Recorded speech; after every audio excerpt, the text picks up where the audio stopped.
除了周杰伦，绝对没人敢跟他比说唱。你应该大声说拜拜的酸有眼泪流下来，这一段心碎身上坚强的爱就此忘了吧。他的歌流传甚广，却至今无人敢翻唱，不仅没给翻唱留后路，有些连本人都不敢再唱第二遍，就连一向以唱功著称的林俊杰都要现场请教。我一直想请教前辈，一样的全拿走这首歌要怎么好好的唱。由于歌曲难度系数实在太高，其中一段烫嘴的歌词直接让林俊杰唱得嘴瓢。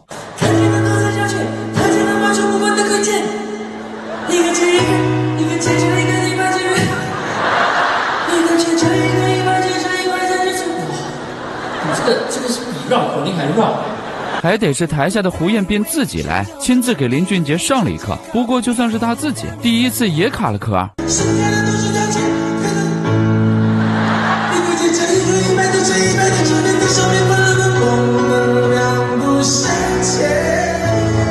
然而在林俊杰尝试了几次过后，始终没能找到这首歌曲的感觉。最后不管中间的歌词唱什么，只有回到我们俩不相欠就 OK 了。看见人都在相欠，特价满处不管他贵贱，一个接着一个提盘接着一盘，人家的情人线上面关大门，我们两不相欠。这首比绕口令还绕的你要的全拿走，至少还有翻唱的余地。相较于胡彦斌的另外2首歌，难度系数直接顶格，不仅别人翻唱不了，就连现在的胡彦斌也自称唱不了了。2007年，动画片《秦时明月》的出品人找上胡彦斌，邀请他担任该剧的音乐总监，并创作出了主题曲《月光》。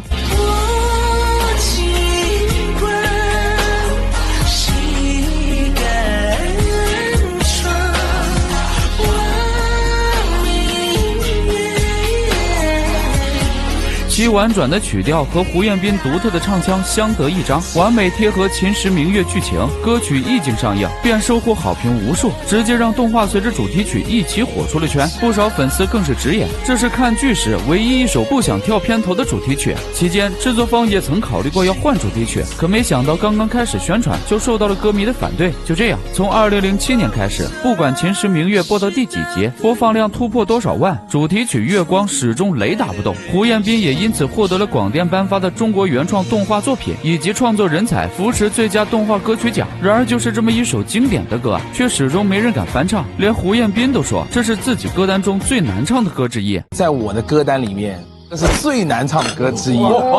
这首歌3个字，有15个弯。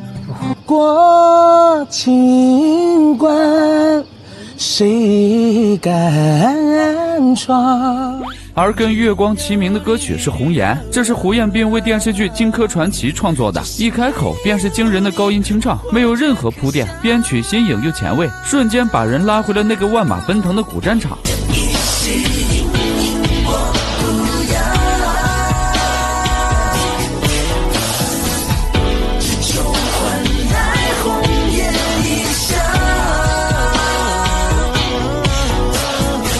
当年这首歌一经发布便广为流传，也让胡彦斌从此一炮而红。虽然胡彦斌通过这首歌出名，但事实上他在公开场合演唱这首歌的次数少之又少，因为中间那段戏腔实在是太难了，红颜都这么难唱了，更别提 One Night in 上海的难度。突然乱入的戏腔，难以变换的真假音，让很多翻唱者都望而却步。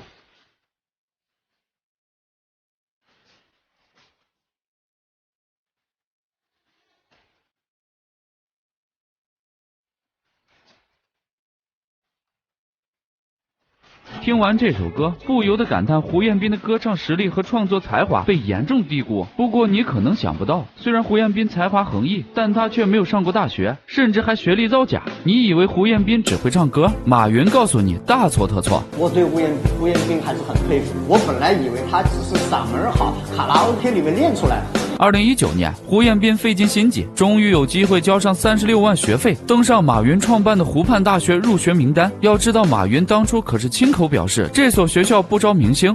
其实我来湖畔的这个经历非常曲折，我面试了3次，然后才入学。去年马校长呢，也在这个春耕会上说了一句话，说我们湖畔不招明星。当时所有的同学回头就看着我突然就明白了之前2次面试不是我企业做的不好，而是湖畔在等着我过气。幸好还没等胡彦斌过气，他的实力就已经被马云看到，因为他以前的履历真的是太过优秀。1983年，胡彦斌出生于上海，他从小便展露了惊人的音乐天赋。1999年，年仅16岁的胡彦斌参加了上海亚洲音乐节新手歌手大赛，因为表现突出，赛后成功被音乐公司相中出道。很快，属于胡彦斌的机会就到了，公司为他争取到了演唱动画《我为歌狂》主题曲的机会。我自己建造，要让全世界看到。随着动画大火，歌曲销量一举突破60万张，除去制作、宣发等成本，公司直接进账7000万。之后，公司趁热打铁，给胡彦斌发行了首张个人专辑《文武双全》，销量超过140万张。胡彦斌更是成功赚到了1400万，而其中那首由胡彦斌自己作词作曲的《和尚》也得到了广泛好评。就这样，18岁的胡彦斌一炮而红，成了港澳台很多天王天后竞相合作的对象，连韩红都非常欣赏他的才华，主动求合作。下一周我的歌由你来编啊！胡姐，我已经排队了，都在排队。与其他歌手相比，胡彦斌还非常有商业头脑。在完成资本的原始累积之后，胡彦斌没有选择坐享其成，而是火速开始扩充自己的事业版图。随后，他创建唱片公司，签约音乐人，筹备音乐培训学校。即使几次创业失败，胡彦斌却始终没有放弃。2014年，胡彦斌成立牛班 APP， 请来了王铮亮、谭维维、郁可唯等实力唱将担任音乐导师。这次他终于成功了，年仅3年时间，他的这个音乐在线培训教育平台就获得了3轮融资。如今胡彦斌的名下有18家企业，在北京、上海等1线城市都拥有多处房产，日常更是坐私人飞机加长悍马出行，妥妥的成功人士。然而在绝对的实力和才华面前，相貌可以不值一提，但学历问题永远都会戳胡彦斌的心窝子。因为出道太早，胡彦斌没有参加过高考，没上过大学，自卑作祟，胡彦斌开始了漫长且煎熬的撒谎之路。我上海音乐学院毕业的。回答的时候啊，其实心里啊有点心虚，而且呢，那个时候的年纪跟毕业的年纪不太符合，所以我都会补上一句说，其实我没有毕业啊，我就出道了。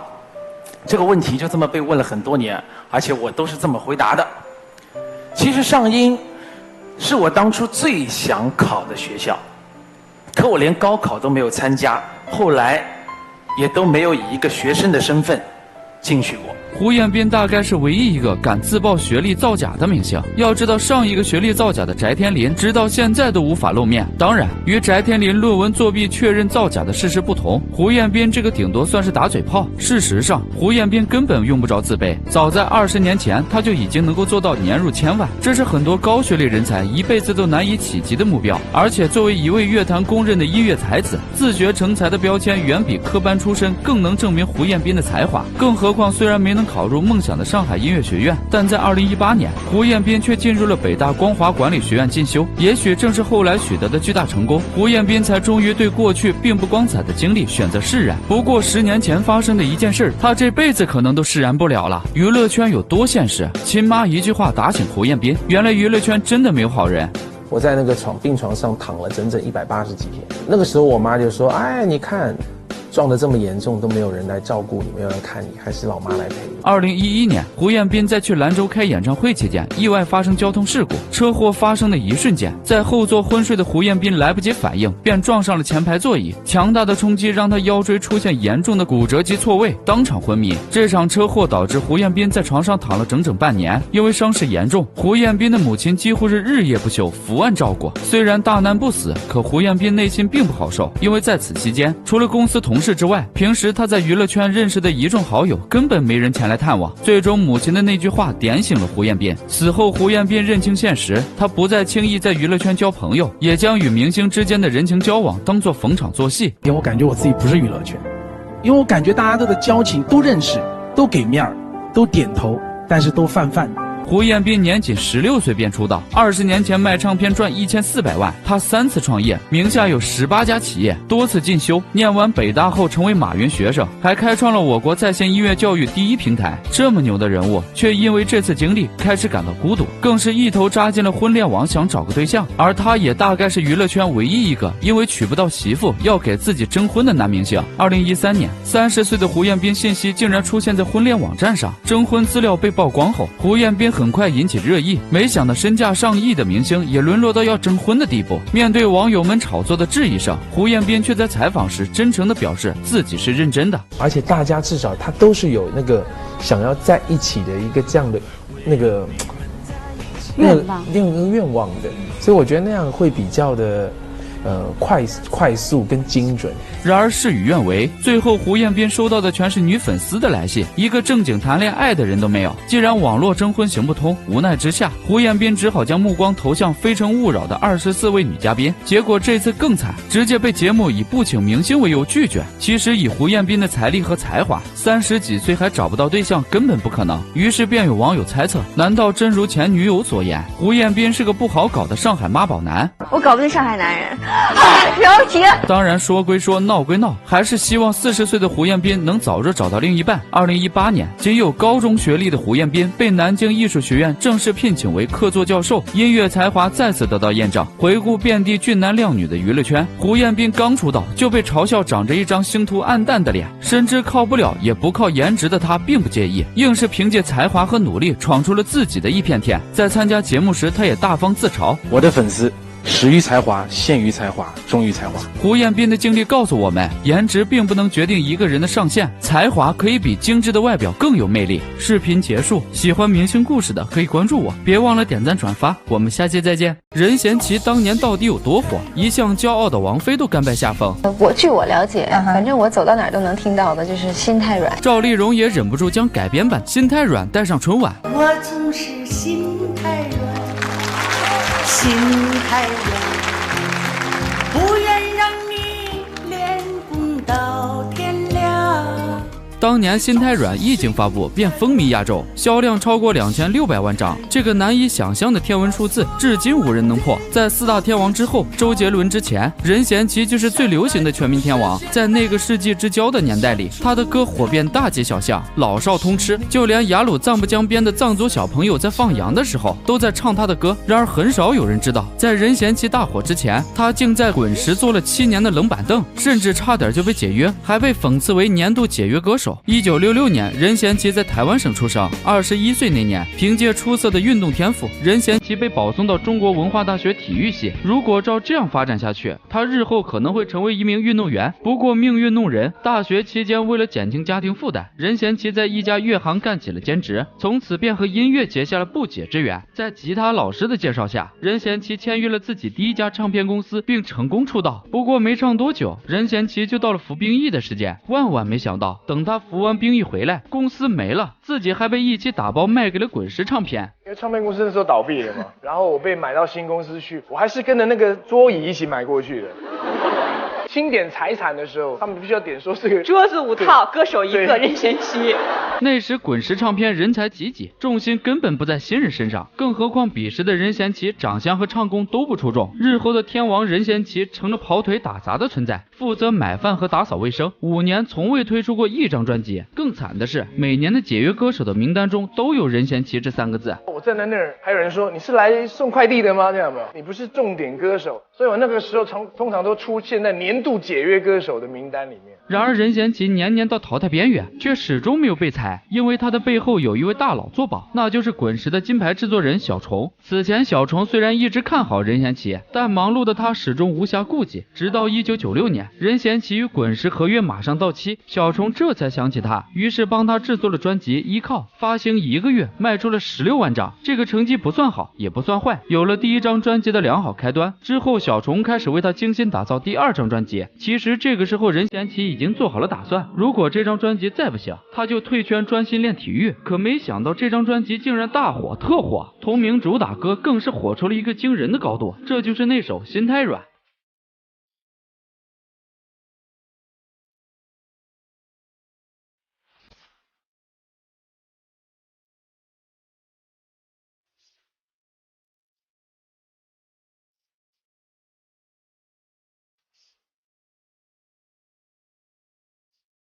当年心太软在内地市场火到什么程度呢？2600万张的销量记录，让任贤齐成为华语乐坛第一个也是唯一一个唱片破1000万的歌手。金唱片甚至还挂在了美国名人墙上，可以说当时上到99，下到刚会走，人人都能哼两句，全国人民都在听任贤齐。小虫更是得意的表示，如果这首歌收版权费的话，那么赚到的钱几乎可以买下一座城。从这之后，任贤齐再也不是那个端茶倒水的跑腿小弟，而是滚石的一哥。一个歌手要红到什么程度，才能让春晚甘愿为他临时换歌？当年因为心太软实在太火了，春晚导演组找到任贤齐，希望他能在春晚舞台上演唱这首歌，可是任贤齐却一口拒绝了，不是拒绝上春晚，而是拒绝唱心太软。导演跟我说你要唱心太软，我说导演歌词哦，心太软是独自一个人流泪到天亮，我们在守夜，我们在守夜耶，对，要热闹。我就说我有首新歌，你听听看。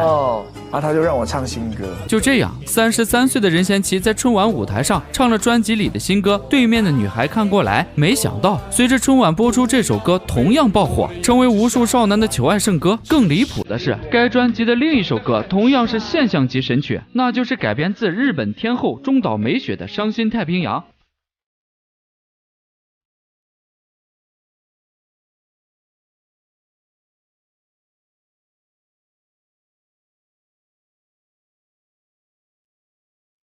在这两首爆款神曲的加持下，专辑《爱向太平洋》以103万的销量，创下了台湾省最后一张破100万销量的唱片记录，成了台湾唱片业最后的辉煌。任贤齐之后，实体专辑的时代告一段落，因此不少人将他称为20世纪华语乐坛最后的偶像天王。正是因为唱片行业不再景气，任贤齐开始进军演艺圈，凭借《伤心太平洋》，任贤齐获得了出演《神雕侠侣》杨过一角的机会。据说当时和任贤齐竞争的还有吴奇隆、郑伊健等著名帅哥，但由于当时《伤心太平洋》影响力实在太大，最后任贤齐还是高票当选杨过，这首歌也顺理成章的成为了《神雕侠侣》的片尾曲。于是短短2年时间，任贤齐相继出演了杨过、令狐冲和楚留香，因此网上经常调侃，长成任贤齐这样都能演杨过和楚留香，你说任贤齐当年到底有多火？虽然受限于演技和外形，任贤齐每次演的帅哥角色都不温不火，甚至吐槽声一片，但他唱过的电视剧主题曲却首首都是经典，因此不少网友将任贤齐演的电视剧戏称为超长版 MV。 除了给主演的电视剧配乐，任贤齐同样是出演一部电影就带来一首好听的歌，和刚出道的小花张柏芝共同出演爱情电影《心愿》，前奏一响起，多少人的童年花好月圆，两人合唱的花好月圆夜至今仍是中秋节的必唱曲目。春风吹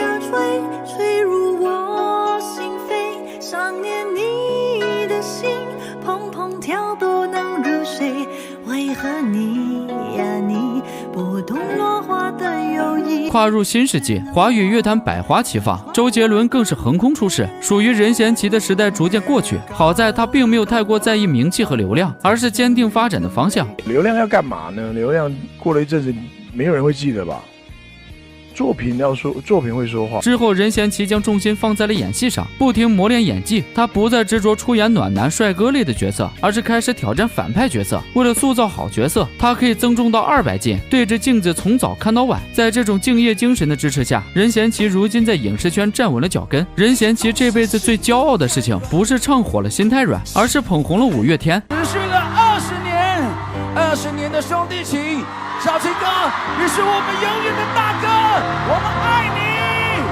任贤齐一生都在贯彻见贤思齐这4个字。千禧之年，任贤齐已经凭借心太软成为滚石唱片的一哥，没想到李宗盛竟然让他帮忙带还是高中生的五月天。虽然在滚石旧带新是传统，但大部分人也就是做个样子。可任贤齐不一样，无论是参加演出还是开演唱会，只要有露脸的地方，他都不厌其烦地介绍这支新人乐队。甚至在演唱会上，任贤齐还会特意让五月天能够单独演唱一首自己的作品，希望自己的粉丝也能多多支持五月天。就这样，在任贤齐的提携下，再加上自身的才华，五月天一步步打出了名气。当然，任贤齐如此厚待五月天，是因为从他们身上看到了对音乐的热忱。任贤齐也一如既往地支持这几个后辈，他们的每一场演唱会几乎都能在台下看到任贤齐的身影。任贤齐之所以对后辈如此上心，大概是因为他曾经也有过相似不得志的经历。那时他不受公司重视，也没有人帮自己宣传。就在他绝望到准备退圈的时候，是制作人小虫从一直力保他留在滚石，并为他制作心太软，才让他有如今的成就。所以后来当小虫被朋友背叛，导致公司濒临破产之时，任贤齐得知消息后，二话没说，从银行取了100万现金就扛去了小虫家，并当场表示不用还。小齐就跟我拿了100万，说老师，你拿去用，祝你生日快乐。锦上添花可有可无，雪中送炭却难能可贵。小虫度过危机后，他专门写了一首《有你真好》送给任贤齐。悲伤有，快乐有，你从没有离开过。不仅对朋友仗义，任贤齐也始终没有忘记自己的根。他虽然出生在台湾省，但祖籍其实在湖北武汉。有一年，任贤齐回家探亲，发现家乡的路都是坑坑洼洼的，很不好走。那时武汉的交通远没有现在发达，都说要想富先修路。于是任贤齐毫不犹豫地捐了一大笔钱，希望能帮到家乡的发展建设。不仅如此，回到台湾后，任贤齐百感交集，于是又唱了一首《再见黄鹤楼》，以表达对老家武汉深深的思念。黄鹤楼，黄鹤楼，烟花3月下扬州。正是存着这份感恩的心，所以任贤齐在圈内一直是公认的好人品。如今任贤齐早已退出歌坛多年，流量名气不复往昔，甚至还被00后质疑是过气天王。但当56岁的任贤齐站在披荆斩棘的哥哥出舞台上，再次唱起那首《伤心太平洋》时，一开口就是回忆杀。一波还未平息，一波又来侵袭，茫茫人海，狂风暴雨，一波还来不及，一波早就过去，一生一世如梦初醒，深深太平洋的深深伤心。出道30多年，虽然属于任贤齐的巅峰早已过去，但他的歌和影视作品仍是很多人的青春回忆。视频结束，喜欢明星故事的可以关注我，别忘了点赞转发，我们下期再见。为什么说杨迪塌房就等于他跟整个娱乐圈同归于尽？跟你讲，现在娱乐圈就怕你塌房，是不是？你不要把自己捧得太高。我知道我背负了太多，我一旦有什么事，好多节目再也没法看了，好多艺人都被连。因为杨迪现在几乎包揽圈内所有叫得上名字的综艺，《王牌对王牌》、《青春环游记》、《火星情报局》、《萌探探探案》。不少网友甚至调侃杨迪塌房一阵子，梧桐白干一辈子。不过即便如此，还是有很多声音说杨迪的房塌不了，因为他扛得住，能从一个没有背景、学历、颜值的3无小镇青年成长为炙手可热的综艺大咖。杨迪的大火绝对不是偶然，他的高情商便是他立身保命的关键。在某期《王牌对王牌》中，任嘉伦问杨迪最不喜欢的3个导演是谁。面对这个怎么回答都会得罪人的问题，杨迪的回答简直机智。您最不喜欢的3位导演是？马导、张导、李导，谁啊？让他们本名，我就这样喊他们。作为全网公认的互联网嘴替，杨迪总能精准吐槽，说出观众的心声。面对不靠谱的专家，杨迪的建议是：专家，我建议专家不要再建议了。他总能借着开玩笑的时机说出自己内心的真实感受，但又能做到不被人反感。怼宋丹丹老师，这里是我见过最好的谐音梗。你说谁抢活干了？谁愿意做就做，不愿意做就不做，没有人抢活干。谁抢活干了？抢活干的举手。不是，他的意思不是抢活，就是让大家都控制。那我就不说了，你们说吧。哎，还有谁有问题？你消消气，消消气。给丹总上个喝的，我这儿给丹总准备了吸管啦，专门给你准备的紫吸管，令人仔细。而对于如今的游王汉子，杨迪也是毫不留情。在2018年一档综艺中，丁泽仁向大家表演高难度空翻，赢得现场一片赞叹。张翰则表示这个很简单，上学的时候天天都练。随后张天爱称自己可以尝试单手，张翰又自信地表示自己可以不用手。于是张天爱又飒又帅地展示了单手侧翻后，张翰则奉献了一段让人啼笑皆非的名场面。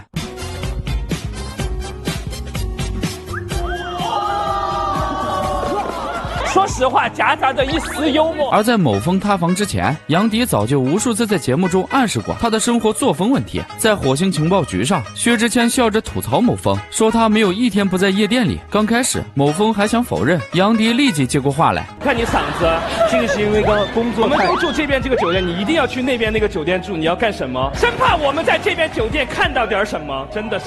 严肃的话语配合着搞笑的表情，简直将内涵摆在了明面上，吓得某峰表情都变了。沈梦辰也赶紧去扒拉杨迪，不光是玩笑暗示，杨迪之后甚至编了一小段 rap 来讽刺某峰。这里是杨迪 ，Listen to me， 站在我的面前是垮掉的前锋，他成天就想对卷福进行跟踪，因为他害怕没有人对他养老送终。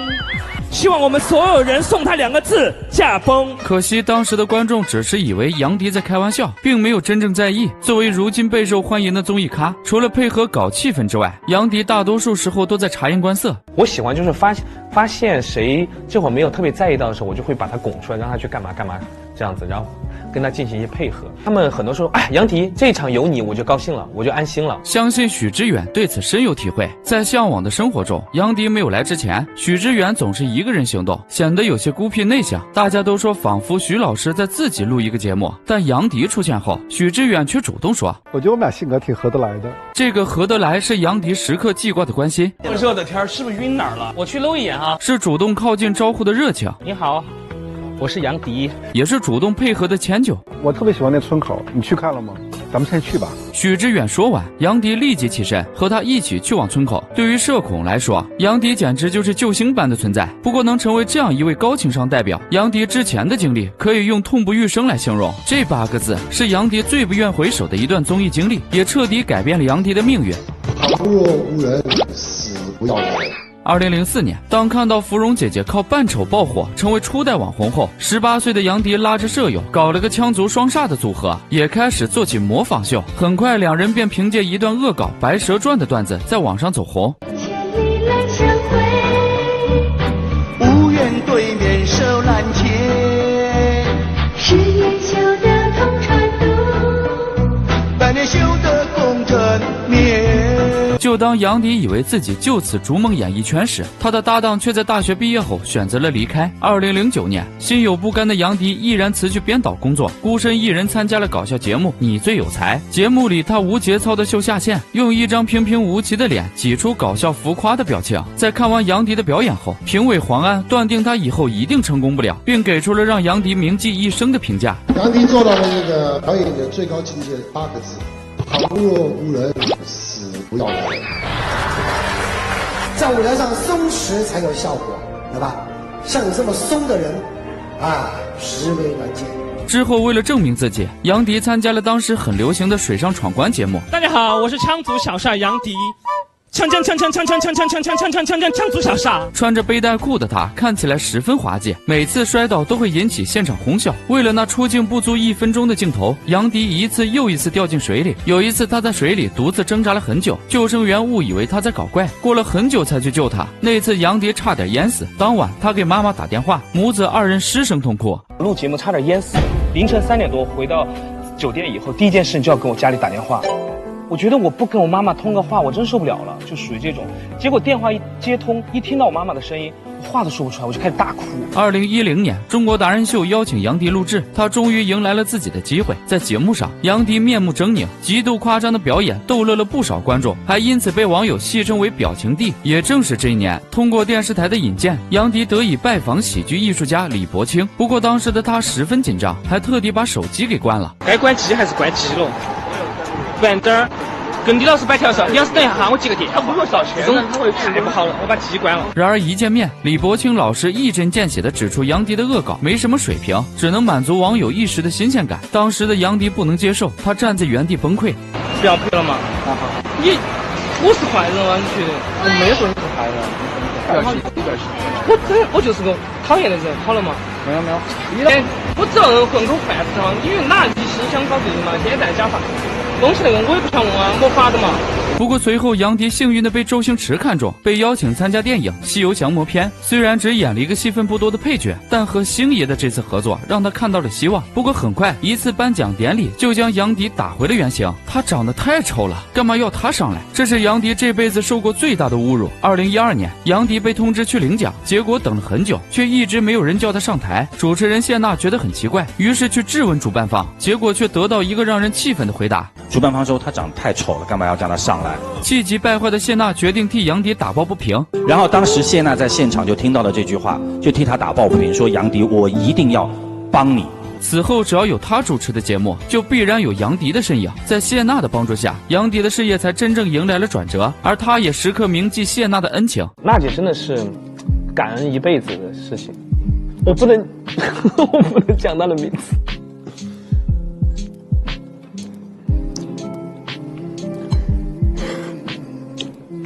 吃点东西，没事。如果说杨迪这一生遇到谢娜是幸运的，那么遇到这个女人绝对是他上辈子修来的福分。这大概是杨迪妈妈录得最难受的一档综艺，看着儿子四仰八叉的被抬起，2条胳膊1双腿被4个人用尽全力的撕扯，台上台下的人都在哈哈大笑，只有杨迪妈妈红了眼眶，忍不住半开玩笑的替儿子撑腰。杨迪，你今天是副局长，威廉拿出来。尽管杨迪此时还在强颜欢笑，但被妈妈现场看到自己的狼狈，杨迪心里也是五味杂陈。在观众看来，杨迪是一位极具天赋的搞笑艺人，但只有妈妈才能看到儿子背后的辛酸与无奈。杨迪一路走来收到的质疑嘲讽声不断，尤其在长相方面，时间久了连他自己也忍不住自嘲。是有些到人家微博下面说谁谁谁我想给你生猴子，对，有那种。我的微博下面也来了，然后有人回复他跟杨迪有可能真的生下出来是猴子哦。但在妈妈眼里，杨迪永远是那个最帅最棒的儿子。有一次我还带我妈录节目，见到我妈妈的时候看我妈玩就说，哎呀不容易啊姐来的孩子都是长这么大了哈。说了我妈哪儿在丑，我的孩子哪儿在丑。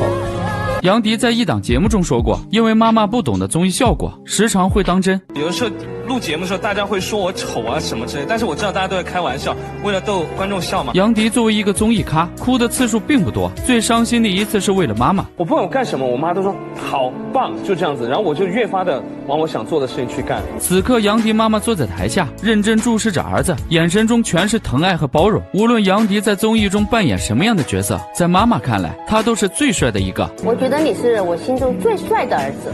妈妈不仅言语上鼓励，行动上更是鼎力支持。在网上评论我们杨迪，我就在底下评论，没事儿，杨迪勇敢，阳光总在风雨后。我就说杨迪，真帅。迪哥挺你。杨迪是在一个充满爱的环境中长大的，这份爱滋养了他，也让他学会如何爱别人。在某综艺中，离婚后的杨颖时常因为咖位问题被网友嘲讽，资源变差，只有杨迪一如既往的关照他。杨颖被节目组惩罚喝苦瓜汁，杨迪就主动将苦瓜汁倒进自己的杯里帮他分担。杨颖被节目组惩罚淋水，杨迪注意到他护住腰部的动作，第一时间跑到他身边，用身体帮杨颖挡住了水。而节目中的杨紫被其他人忽略时，也是杨迪挺身而出帮他解了围。我没有人啊，妹子也太夸张了。娜姐，你们潜伏这种你差点弄死我，那都退区了，我也看上了。皇上，老奴选这个女子为。来，你选我了吗？选你，你这没人。终于有人了。而面对保安接错人、给助理撑伞而忽略自己的情况时，杨迪也没有发脾气责怪，反而笑着调侃自己还不够红，因为淋过雨才会想着给别人撑把伞。这些藏在细节下的人品，才是观众真正喜欢杨迪的地方。正是这样的杨迪，才能成为内娱综艺的定海神针。你们娱乐圈是不是很乱？我说我不知道，反正我不乱。